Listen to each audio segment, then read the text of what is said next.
हैं, एक माता जी के कुल और दूसरे ससुर जी के कुल को। लेकिन आप में संयम बनाना होगा, ऐसी बानी बोलिए मन का यापा खोए, औरन को शीतल करे यापा शीतल होए। यही मुख में सब कुछ है मैया, यही मुख में विष है, यही मुख में अमृत है, दोनों तो यही मुख में है। इसलिए आप यदि बढ़िया हो तो आपके यहाँ लक्ष्मी निवास करेगी, लक्ष्मी आपके यहाँ रहेगी। अरे आप ही अच्छी नहीं हो, किच किच करने वाली तो लक्ष्मी चंचला होती है। बड़ी सुंदर चर्चा है। एक गांव में एक सेठ जी रहा करते थे। बताओ भैया सेठ कैसे कहलाते हैं? जब किसी के पास हो ना तभी लोग सेठ कहलाते। वे मुखिया जी कैसे भी पता, पदवी से। आपके पास पदवी मिला, आप उस डिग्री में पहुंची, तभी आपको लोग मुखिया कह रहे हैं, जयकारा लगा रहे हैं। वरना किसकी क्या मजाल की आपका कोई कुछ बोलेगा नहीं ना बोलेगा। जय होगी क्या? नहीं होगी। जब आपका नाम होगा, आपका जब जस होगा, तभी लोग आपकी जय बोलेंगे ना।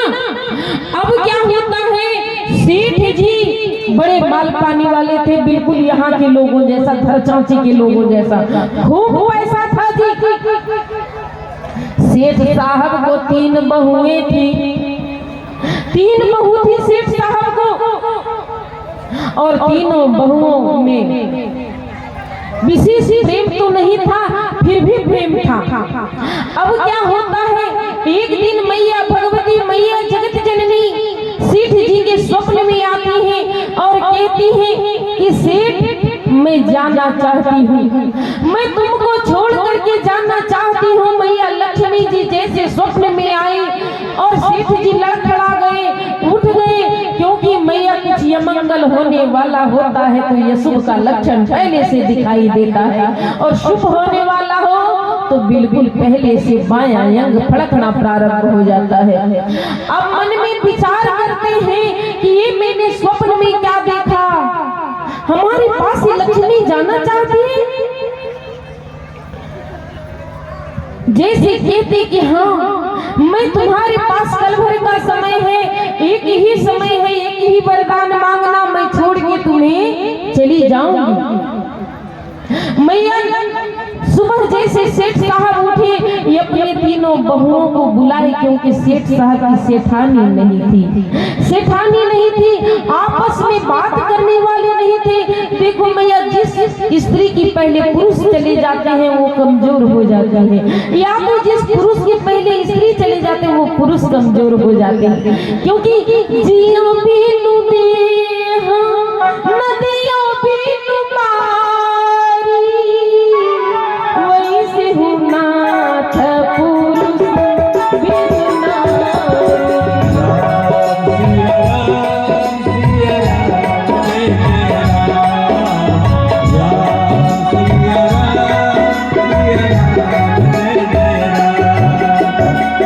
जिया बिनु देह नदिया बिनु बारी, वैसे हूँ नाथ पुरुष बिनु नारी। खूब फसल लगा दीजिए, आलूआ बैंगन टमाटर खूब आप लगा दीजिए, लेकिन उसमें यदि पानी नहीं डालोगे वो फसल होगा क्या? नहीं होगा। जिया बिनु देह नदी बिनु बारी, शरीर का क्या काम? यदि लोग मर जाते हैं तो मुर्दा में जान नहीं होता, वो हिलता है क्या? नहीं हिलता।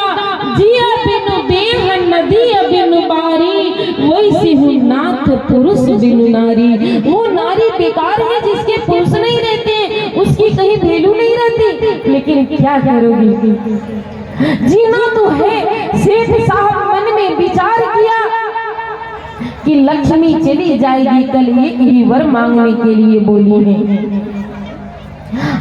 सुबह उठते हैं और अपने तीनों बहुओं को बुलाते हैं कि बेटा बताओ, सुबह लक्ष्मी जाने वाली है, वरदान मांगी है, बताओ क्या वरदान मांगूं।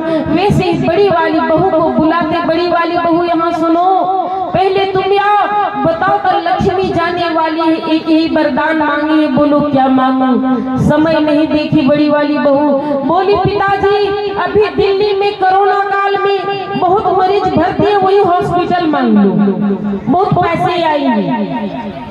बड़ी बहू बड़ी प्रसन्न हो गई, बड़ी भाव में आ गई, खूब पैसा आएगा। अब जैसे ही बहू इस बात को बोली, बात को सुन लिए सेठ साहब, लेकिन जवाब नहीं दिए, क्योंकि 3 बहुओं का मत चला करके चलना है ना। मंझली बहू को बुलाए, मंझली रानी यहाँ आओ, बताओ रात में हमारे सपने में माँ लक्ष्मी आई थी। मैया लक्ष्मी ने कहा कि सेठ मैं जाना चाहती हूँ, एक वर मांगो, क्या मांगो।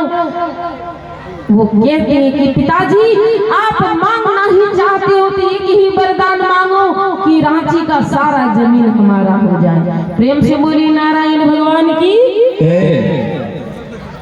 सारा जमीन रांची का हमारा हो जाए, यही वर मांगो, क्योंकि न रहेंगे गांव में, न बर्तन धोना पड़ेगा, न चूल्हे पर खाना बनाना होगा, रांची का जमीन होगा, फटाफट होगा में खाना आएगा, इंडक्शन पर खाना बनेगा, न कारिक का टेंशन, न बनाने का टेंशन, तुरंत होटल से खाना।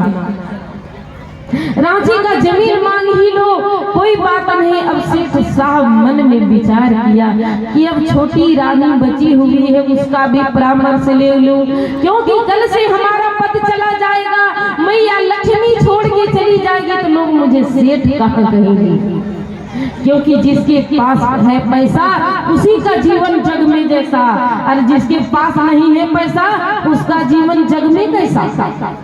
दोनों बात है। सबसे जो ज्यादा नगद नारायण वो प्रधान, और जो कम देंगे वो सेकंड क्लास की। इसलिए जिसके पास पैसा है वही सबसे बड़ा है, उसी का पद है।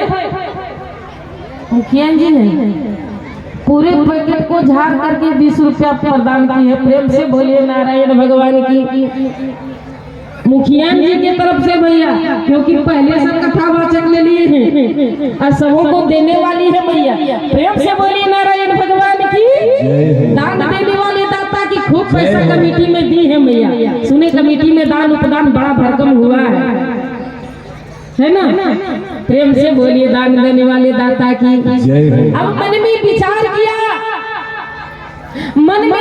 किया कि अब छोटी रानी का पारी है, छोटी बहुरानी को बुलाता हूँ। सेठ साहब छोटी रानी को बुलाते हैं, छोटी रानी आती है। कहा पिताजी बताओ क्या कहना है। कहा बेटा क्या कहूँ, रात में मैया लक्ष्मी जी आई थी और लक्ष्मी जी कह के गई है कि मैं सुबह चला जाऊंगा, एक वरदान मांगना है, सो मांग लूं। मैं क्या कहूँ बेटा, क्या वरदान मांगू। रानी कहती पिताजी आप मांगना ही चाहते हो तो आप इतना कृपा कर दो। मैया हरला मैया से ये थे, माँ हरला से आई है की तरफ से भगवान के चरणों में 30 रुपए का निछावनी है। प्रेम से बोलिए दान देने वाले दाता की। हर हर महादेव की जय। पिताजी जैसे सेठ साहब तीनों बहुओं में छोटी रानी को बुलाते हैं, छोटी रानी चली आती है और छोटी रानी कहती है कि पिताजी आप मांगना ही चाहते हो तो एक ही वरदान मांगू। कहा क्या चाहिए।